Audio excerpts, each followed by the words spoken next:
جناب اسپیکر، مگر 75 سال گزرنے کے باوجود آئین کے ساتھ کھلواڑا ہوتا رہا۔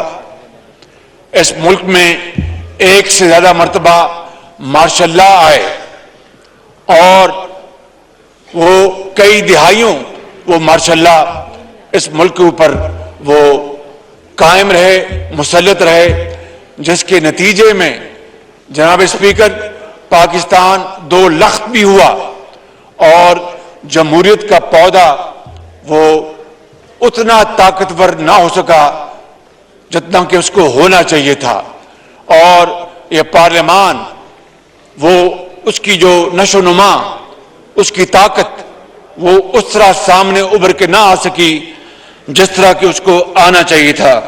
جناب اسپیکر، آج اگر ہم قرب جوار میں نظر دوڑائیں جناب اسپیکر، تو وہ ممالک جو ہم سے بہت پیچھے رہ گئے تھے یا بہت پیچھے تھے، آج ترقی کی دوڑ میں وہ ہم سے آگے نکل چکے ہیں۔ جناب اسپیکر، جنازہ نکل رہا تھا، اگر یہ اس وقت متحدہ اپوزیشن جناب اسپیکر اگر سیاست کو مقدم رکھتی تو پھر ریاست کا خدا حافظ تھا۔ ہم سب نے مل کر مشاورت کی اور فیصلہ کیا کہ ہمیں ریاست کو بچانا ہے، سیاست بچتی رہے گی۔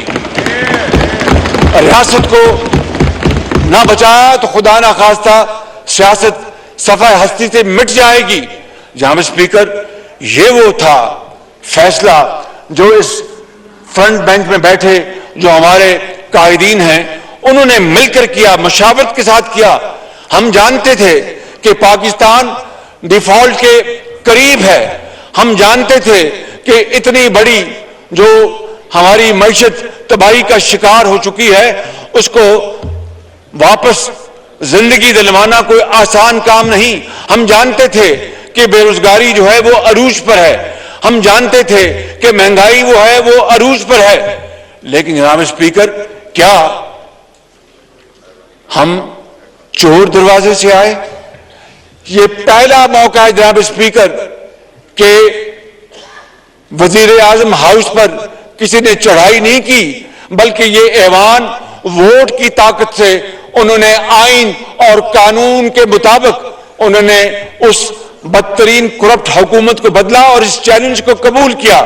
میں آج یہ بات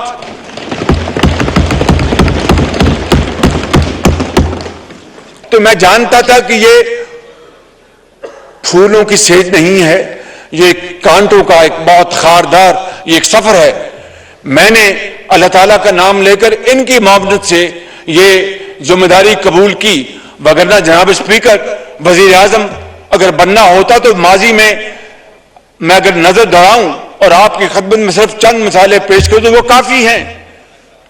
1993 میں بلکہ 92 میں ایک صدر تھے، آج اس دنیا میں نہیں ہیں، لہذا کوئی اس دنیا سے چلا جائے تو اس کے بارے میں بات نہیں کرنی چاہیے، نہ میں کروں گا، لیکن اس گفتگو کے ایک نہیں ایک سے زیادہ لوگ اس کے گواہ ہیں۔ انہوں نے مجھے کہا کہ تم وزیر اعظم بن جاؤ، باقی ریسٹ از ہسٹری۔ اس کے بعد جنرل مشرف جو زندہ ہیں انہوں نے مجھے کہا کہ تم وزیر اعظم بن جاؤ، ریسٹ از ہسٹری۔ اور اس کے علاوہ بھی ایسے جناب اسپیکر راز ہیں جو کہ میرے دل میں دفن ہیں، میں وہ کبھی قیامت تک قبر تک میں اس کو نہیں اگلوں گا، تا وقت کہ وہ دوسرا فریق اگل دے تو اور بات ہے، جس طرح جنرل مشرف نے اگلا۔ کہنے کا مقصد یہ ہے کہ اگر مجھے وزیر اعظم بننا ہوتا اور یہ تغمہ سجانا ہوتا تو ایک نہیں کئی موقع تھے۔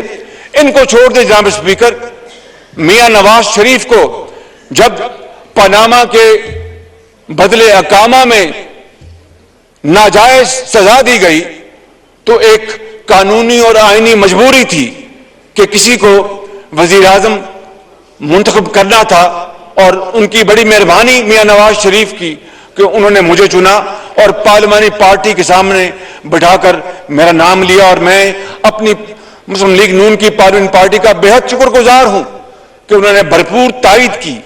لیکن اس کے بعد میں نے یہ فیصلہ کیا کہ اگر اور دیکھیں جناب speaker, nobody is indispensable in this world. سب آتے ہیں اپنے اننگز کھیلتے اور جاتے ہیں. یہ اس خدا کا نظام ہے. کوئی یہاں پر سکندر نہیں رہا. وہ سکندر, لاکھوں سکندر وہ قبرستان میں ملتے ہیں تو وہ کہتے ہیں کہ ماں پوچھتے پتر تو کیڑے سکندر لبنا ہے, اتنے لکھا سکندر سما گئے نے. تو یہ دنیا فانی ہے. کوئی میں تغمہ سجائے نہیں بیٹھا, رات کو بھی نیند نہیں آتی کہ کس طرح اس قوم, غریب قوم, دکھی قوم, کس طرح بنگلہ دیش جو ہم سے بچھڑ گیا اور ہم سے آگے چلا گیا,